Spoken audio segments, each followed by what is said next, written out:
আমরা ভোলাগঞ্জের গ্রামের লোক। আমাদের গ্রামের পাথর এই গুদামে রাখা আছে, আমরা সেগুলো ফিরে নিতে এসেছি। কিসের পাথর?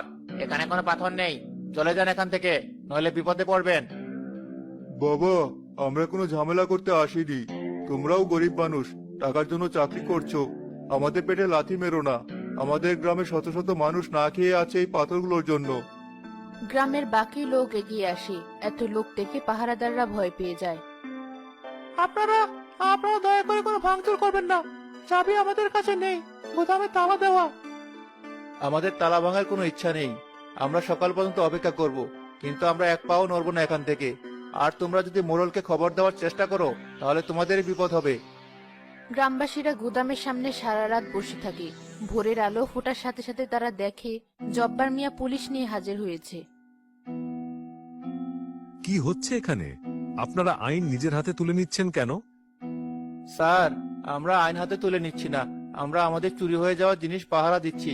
এই গুদামের ভিতরে আমাদের ভোলাগঞ্জ গ্রামের সাদা পাথর লুকানো আছে, যা আমাদের গ্রামের মানুষের আয়ের একমাত্র উৎস।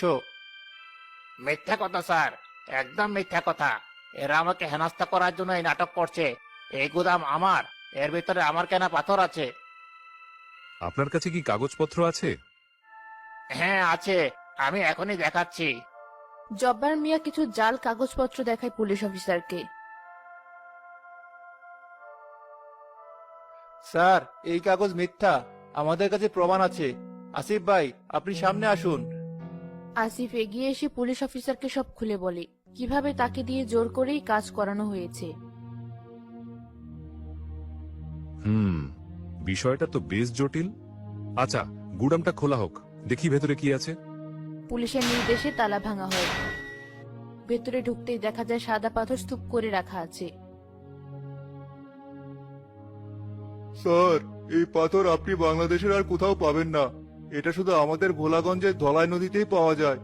এর গায়ে আমাদের গ্রামের মাটির গন্ধ লেগে আছে। আপনি এই পাথর কোথায় পেলেন তার সঠিক প্রমাণ আপনাকে থানায় এসে দিতে হবে। আপনার বিরুদ্ধে প্রাকৃতিক সম্পত্তি আত্মসাৎ এবং গ্রামবাসীদের জীবন জীবিকা নষ্ট করার অভিযোগ আনা হলো। আপনাকে আমাদের সাথে যেতে হবে।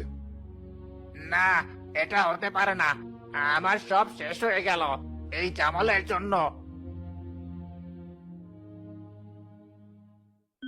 ভাইরা, আমরা জিতেছি, আমাদের একতা জিতেছে।